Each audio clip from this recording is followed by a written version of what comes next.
अंतर्मन की लक्ष्मी भाग 4। देख बेटा, ये एक दिन में हल होने वाली समस्या नहीं है। इसके लिए थोड़ा सोचना पड़ेगा। उनका विश्वास जीतना देड़ी खीर साबित होगी। विनया की मम्मी उनका हाथ अपने हाथ में लेकर सहलाती हुई कहती है, लेकिन मम्मी, प्रयास तो करना ही होगा ना। सिर्फ उनके लिए ही नहीं, उनके साथ साथ खुद को जीवित रखने के लिए भी प्रयास करना ही होगा। विनया कहती है, बिल्कुल बेटा, ठान लो तो कुछ भी कठिन नहीं है। विनया की मम्मी कहती, चाय पकौड़े ठंडे हो रहे हैं, इसे उदरस्त करो, तब तक सास बहू कुछ न कुछ सोच लेगी। बहना रानी। सौरभ पकौड़े का प्लेट बहन की तरफ बढ़ाता हुआ दीपिका की नकल करता हुआ कहता है, टिंग टोंग, लगता है पापा आ गए, मैं देखता हूँ।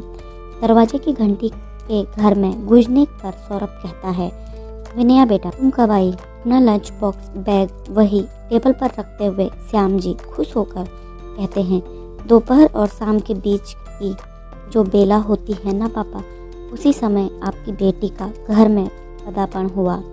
सौरभ नाटकीय अंदाज में कहता है, तेरे भाई को नाटक मंडली में शामिल हो जाना चाहिए। बेटी को गले से लगाकर सिर पर आशीर्वाद का हाथ फेरते हुए मुस्कुराकर श्याम जी कहते हैं, मैं कपड़े बदल कर आता हूँ, दामाद बाबू भी आएंगे न? श्याम जी अपने कमरे के कदम बढ़ाते हुए रुककर पूछते हैं, नहीं पापा, मैं भी 9 बजे तक निकल जाऊंगी। विनया कहती है, ये सब छोड़िए, आप जल्दी से फ्रेश होकर आइए, कुछ महत्वपूर्ण बात करनी है।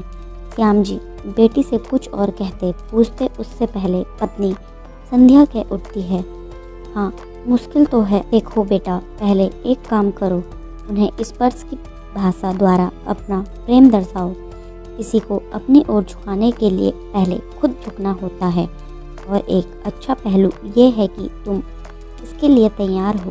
चाय के गर्म घूंट के साथ समस्या का समाधान देने की चेष्टा कर रहे थे। स्पर्श की भाषा मतलब?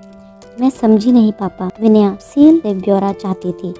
मतलब कि इसे जादू की झप्पी भी कहते हैं, लेकिन यहाँ परिस्थिति ऐसी है कि तुम सीधा जादू की झप्पी नहीं दे सकती हो।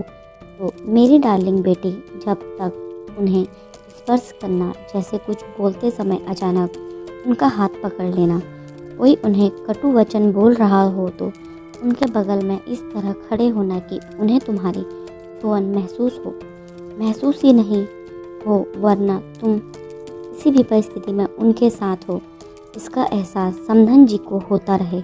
और ये तभी होगा जब तुम सिर्फ इसे एक टास्क मानकर नहीं करो, इसे दिल से करो। उनके लिए तुम्हारे दिल में प्यार सम्मान होगा तो उन्हें तुम्हारे हर छोटे छोटे स्पर्श से इसका भान होता रहेगा। श्याम जी अपने स्पर्श की भाषा का मतव्यय विस्तार से समझा रहे थे। आप लोग बातें कीजिए, मैं फटाफट डिनर तैयार करती हूँ। दीदी डिनर करके टाइम से निकल जाएंगी। दीपिका वहाँ से उठती हुई कहती है, नहीं नहीं, आज नहीं, पापा ने जो बताया है वो मैं आज से प्रारंभ करना चाहूँगी। ऐसे ही 6 महीने निकल गए, 1-2 सप्ताह में दोनों बुआ भी आ जाएंगी।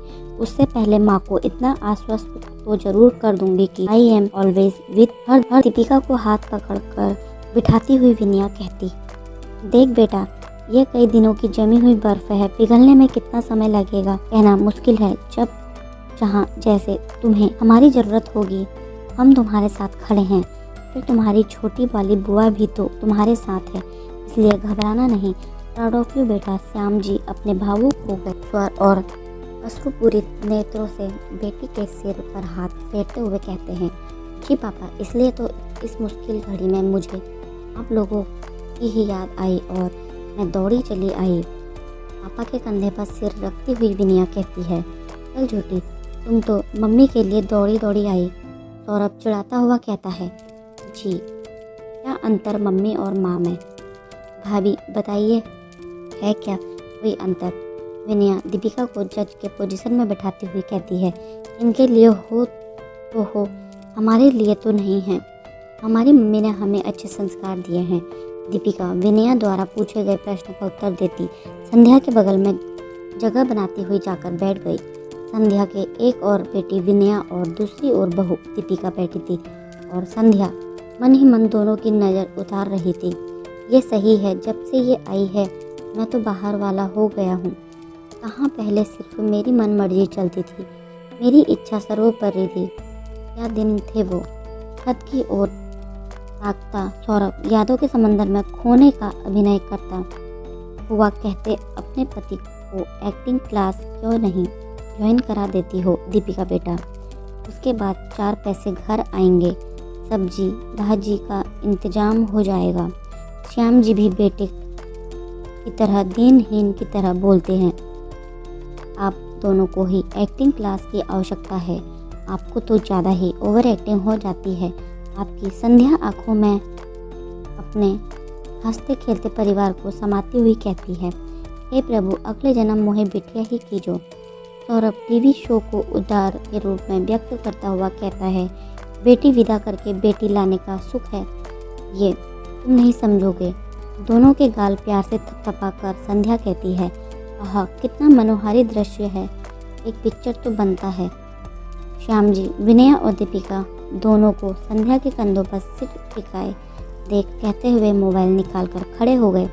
पिक्चर परफेक्ट क्लिक कर श्याम जी गदगद स्वर में कहते हैं, पापा मम्मी अब मैं चलूँगी, जिससे माँ के डिनर के समय तक घर पहुँच जाऊँ। डिनर तो आज माँ के साथ ही करूँगी। एक दृढ़ विश्वास से विनया का चेहरा दीप्तिमान हो रहा था। ठीक है बेटा, सौरभ पहुँचा आएगा। सौरभ की ओर देखते हुए श्याम जी कहते हैं, जी पापा। उनके कहने से पहले ही सौरभ चाबी हाथ में लेकर खड़ा हो चुका था। आज के लिए इतना ही। इसका अगला भाग देखने के लिए हमारे चैनल पर बने रहें।